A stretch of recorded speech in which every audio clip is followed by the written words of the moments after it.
Tu as pourtant ceci, c'est que tu hais les œuvres des Nicolaïtes, œuvres que je hais aussi. Apocalypse 2,6. Voici le désir de Satan. Introduire quelque chose haï de Dieu. Son objectif est de corrompre en introduisant quelque chose que Dieu est. Et remarquez, s'il y a dans l'Église quelque chose que Dieu est, alors le pouvoir de Satan est établi et la main de Dieu est paralysée. C'est ce que poursuit Satan. Mais j'ai quelque chose contre toi, c'est que tu as là des gens attachés à la doctrine de Balaam qui enseignait à Balak à mettre une pierre d'achoppement devant les fils d'Israël pour qu'ils mangent des viandes sacrifiées aux idoles et qu'ils se livrent à la débauche. Apocalypse 2,14. Corrompre. Vous vous souvenez de l'histoire de Balaam? Balaam, qui ne pouvait pas amener un état de condamnation par une malédiction pure et simple, fit le tour, entra par la porte de derrière et enseigna la corruption. Si Satan ne peut pas entrer et réussir à la porte d'entrée, il fera le tour par l'autre chemin. Le but est de corrompre de sorte que Dieu ne puisse pas être présent et témoin et qu'Israël soit frustré de sa qualité de prince avec Dieu, de sa place en tant que nation princière pour gouverner.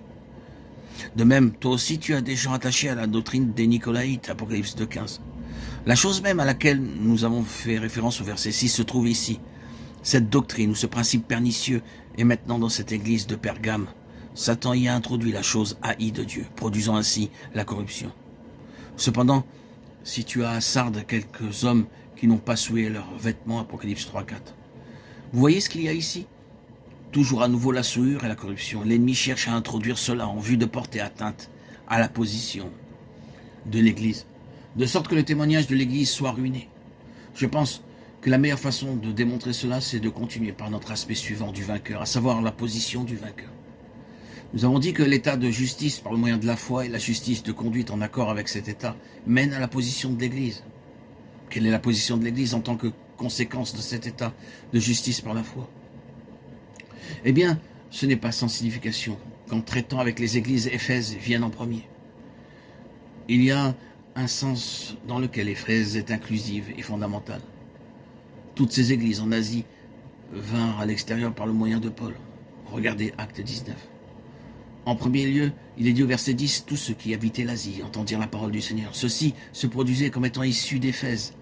Dans Acte 19, Paul se trouve à Éphèse. Au verset 26, Démétrius dit que non seulement à Éphèse, mais dans toute l'Asie, cet homme Paul a détourné une foule de gens. Toute l'Asie. Ici, vous avez 7 églises en Asie. Donc Éphèse est la clé, le cœur de toute la chose. Quelle est alors la place de l'église de façon centrale et suprême? C'est ce que vous trouvez dans l'épître, ainsi appelée aux Éphésiens, qui était une lettre circulaire envoyée aux églises, y compris celle d'Éphèse. Eh bien, la place de l'Église est montrée là, comme étant dans les lieux célestes en Christ.